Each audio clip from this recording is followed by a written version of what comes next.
Olemme parhaillaan järjestäytymässä täällä kulkueeseen ja joukkovoiman suurmielenosoitukseen. Tämä on vuosiin maassamme hyvin merkittävä asia ja tapahtuma. Emme järjestäydy täällä pelkästään iloksemme, vaikka iloitsemme siitä, että olemme täällä ja että meitä on näin paljon. Meidät on tuonut tänne yhteen pääministeri Sipilän hallituksen kuristamispolitiikka, joka on nostattanut vihamme. Hallituksen suunnitelmat ja leikkaukset eivät saa hyväksyntäämme. Ei todellakaan! Emme tyydy olemaan hiljaa kotona. Olemme tulleet tänne joukkovoimalla kautta maan kertomaan, mitä ajattelemme. Haluamme tehdä hallitukselle ja sen tukijoille selväksi, että leikkauksista on luovuttava. Hallituksen on otettava miljardit sieltä, missä ne ovat. Vanhusten leivältä ei saa viedä makkarasiivua, ei lasten päivähoidosta opettajaa eikä koululaisilta kirjoja. Me olemme leikkauksista aivan toista mieltä.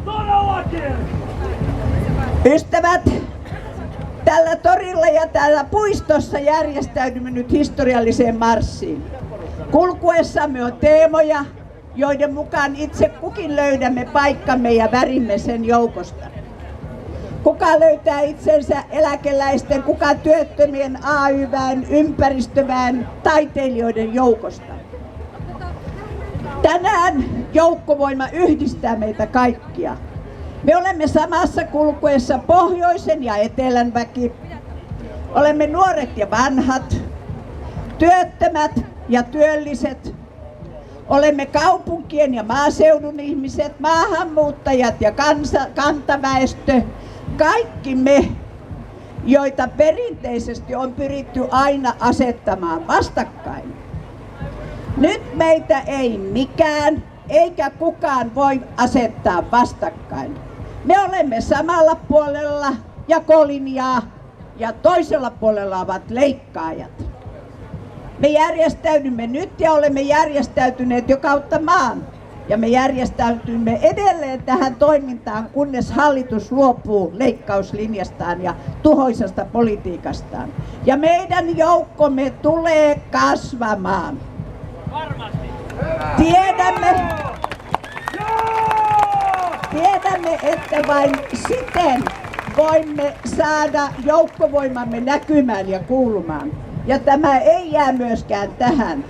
Olemme valmiit niin alueilla kuin valtakunnallisestikin jatkamaan tätä työtämme ja toimintaamme yhdessä, kunnes saadaan politiikassa käännös. Vai ystävät, haluammeko kaataa hallituksen?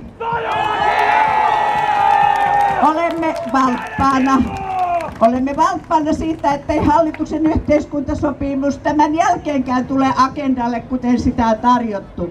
Se ei saa polkea sen paremmin AY-väen kuin muunkaan kansanosan oikeuksia, ei tuloja eikä elinehtoja. Me olemme valppaita, reagoimme ja toimimme myös kunnissa, sillä hallituksen lisäleikkaukset uhkaavat myös palveluja kunnissa ja kuntien muutakin toimintaa. Ennen muuta seuraamme ja reagoimme valppaasti siihen, miten hallitus, kansanedustajat ja heidän avustajansa tulevat jatkossakin toimimaan niin hallituspuolueissa kuin oppositiossa.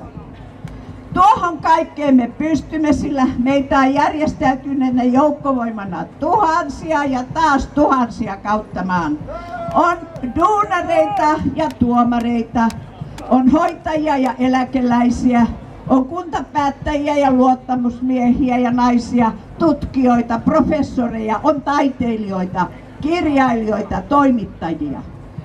Me kaikki yhdessä huolehdimme, että tämä järjestäytyminen etenee. Se antaa voimakkaan näytön, mikä on kansan mielipide. Siksi me tapaamme täällä ihmisiä aina Kolarista Kankaanpäähän, Oulusta Joensuuhun, Suolahdesta Helsinkiin ja Keiteleltä Turkuun. Meitä on täällä kautta Suomenniemen. Ystävät, joukkovoima on jo käsite ja sitä monet lehdet puhuvat ja televisio- ja radio-ohjelmat kertovat meistä. Joukkovoima on sana, jota ei tarvitse enää selittää ja meidät tunnetaan. Me keskitymme yhteiskunnan epäoikeudenmukaisuuden muuttamiseen. Me vaadimme ihmisarvoa ja tasavertaisuutta. Emme aio enää alistua ja siksi olemme tulleet tänne.